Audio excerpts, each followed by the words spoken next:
a professor at the National Chengchi University in Taiwan and currently a senior Fulbright scholar at Harvard University. Thank you. Hello everyone, I'll just go into the topic. It's a long day and I'm going to force you to read some Chinese, so it's time consuming. So I'm going to introduce some background information about Chinese first.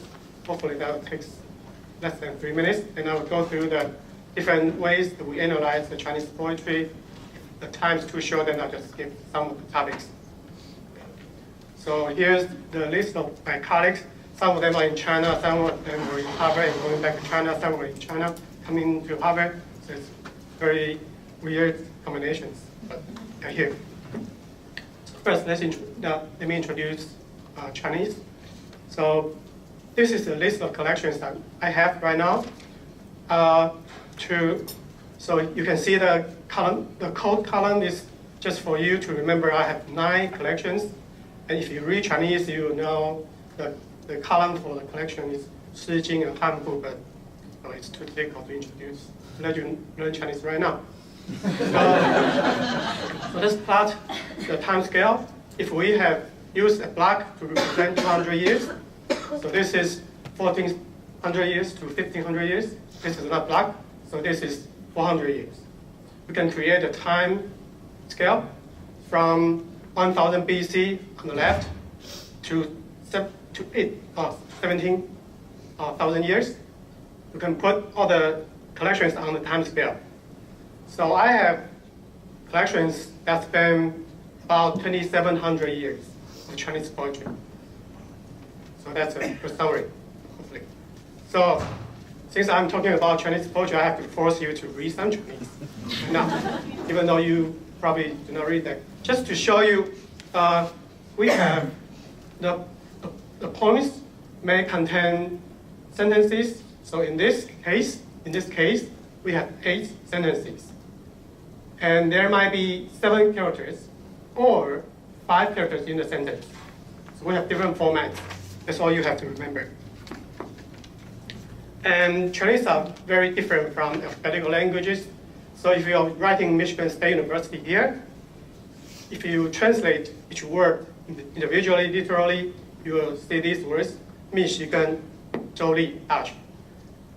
You see spaces in between the words, but this is not how we write in Chinese. Instead, we write this way. And when we are using computers to handle this string, we have to recover the separation of the words. We call it Chinese implementation or Chinese tokenization. So this is President Trump's executive order. Some of them do not like this. This is the first paragraph. It's quite easy for you Americans to read this, but if you are writing this paragraph in Chinese, you will read this. I just remove the spaces, and I make the capital letters into small letters. Even if you are American, it's not easy for you to read right now, right? So processing Chinese text is not very easy. And so this problem will make us not easy to tell you how many the quantities in my corpus. So if we are counting the number of characters, I would say this is a unigram, it's just 1 Chinese character. This is a bigram, it has 2 characters. It's a trigram for Michigan. But we are counting on the word base. I would say this is a word, even though it has 2 characters. Many people who are learning Chinese learn this sentence first, 你好, how are you? And although there are only 2 characters, we will say it has 2 words. So when we say the size of a Chinese corpus, I would ask you whether you are counting the corpus based on characters or words. So this is the list of 9 corpuses. I have 311 poems in this collection. I have 185,000 items in this collection. And they have this many different number of characters and number of tokens here. and 5 minutes slow, speed up. So what do we do if you have the collections? So we can count the number of words and their frequencies. If you are not an expert in Chinese poetry, even if you're a native speaker, you might be surprised. The most frequent words is actually in Tang dynasty. Now you need to know Chinese to appreciate the meanings. So given the collection, you can compute the most frequent words. Some of the words might be surprising. So let's go down. And we can compare most frequent words of 2 poets. We can compare how they use a particular word. In this case, it's wind. So we can see their styles, the difference in their styles. And the next example is more interesting. The word yue here means moon. It's ambiguous. It can mean month. So for this second point down here, he used January, February, March very often. And this point, he used more romantic moons in his poetry, in his poems. So we can investigate how people use the words in their poems. We can do more detailed analysis, whether a poet likes to say spring wind or autumn wind. Some likes more to use autumn wind rather than spring wind. Maybe he likes autumn more than spring. And we can go into more detailed topics. So we thought, when you read a poem, how do you imagine the scenes described in the poem? So we thought colors in poems are like audios in movies. You wouldn't turn off the audios when you watch a movie. So how do poets paint their poems? We found that the most common color in Tang poems, which span from 600th century to 900th century, is white. For the next dynasty, the most common color is red. So if I'm doing serious research, I'm a computer science people, so I do not really do this analysis. So we can ask why. Because social factors or personal factors. I can extract the poems so that people can study the contents. And we can actually calculate the number of poems that use the word white. So here, this red rectangle shows the poets' names. On the left side, so the word list. So right here, I can compute the percentage of poems of this poet, use the word 白日 right here. So we can calculate the total number of percentage that a particular poet used the word white. And this poet here, he likes to use white very, very often. Nearly 0.5% of his poems use white. Because his name is the word white. Because very interesting, he's a very interesting people and very famous people in China. And we can study sentiments in poems. So I'm listing 6 Chinese words. If we translate them into English words, in American we say gray hair, but in China we say white hair. So white hair, white head, white beard, white head, white bone, and white mustache, they carry some connotation about sad things. It's too late to do something meaningful. Life's too short, and this we can calculate the number of words in their poems, and we can see which poet likes to use these sad words. And we can, of course, we can build social networks among the poets. So poets mention other poets in their poems. The trick is Chinese people use alternative names.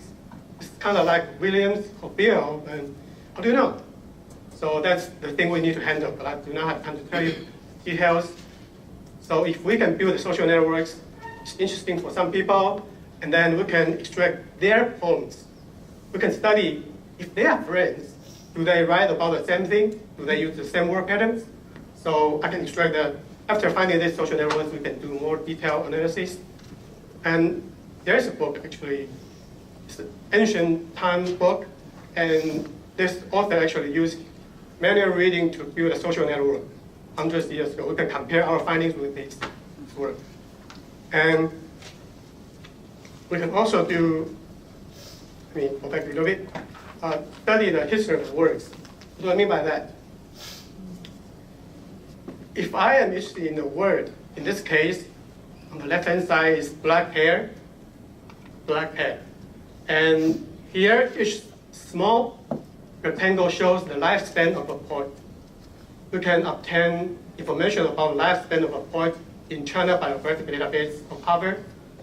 So we know when a word was used in a poet's poems and when. And we put this on a time scale, like this way.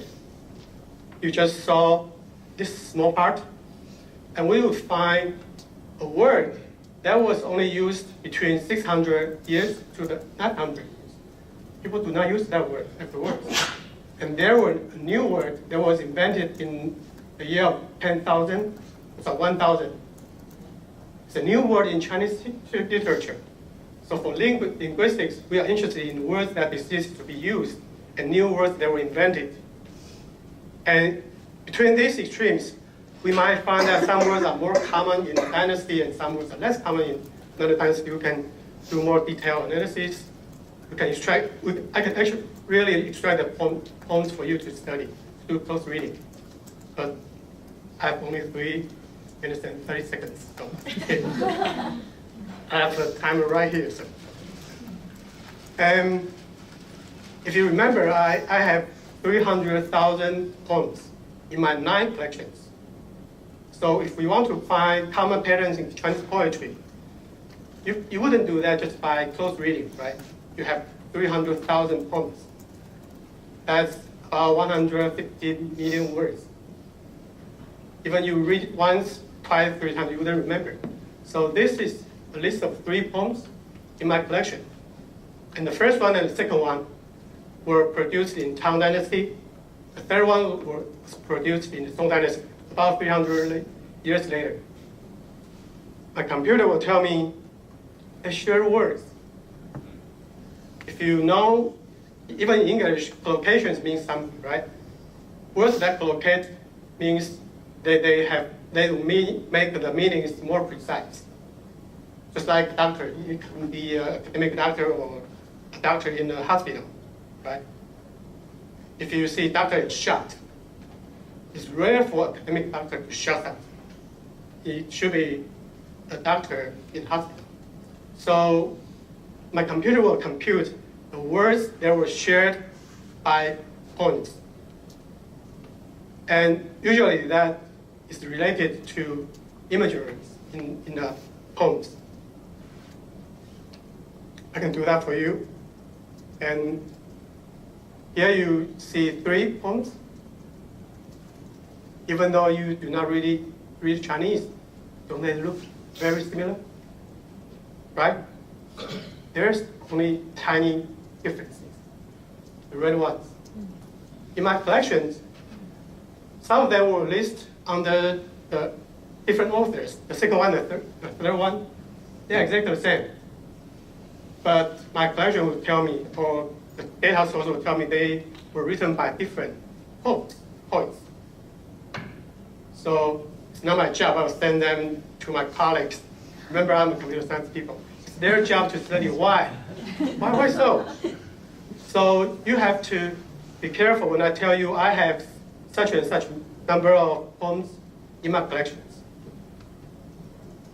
And if we have this large collections, we can do a large scale analysis. So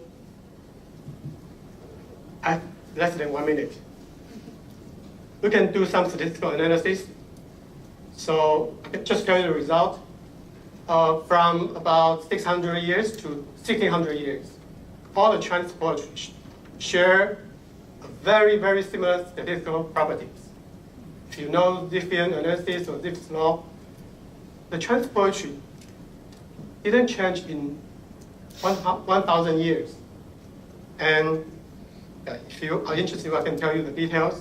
So the things I just presented came from 6 papers we wrote in the past 3 years. And so we given a collection, I can do the analysis based on words and their patterns. We can compare points and points, and you can compare on a time scale. I have many other things to do. The next my thumbs up. So I'll stop here. Thank you.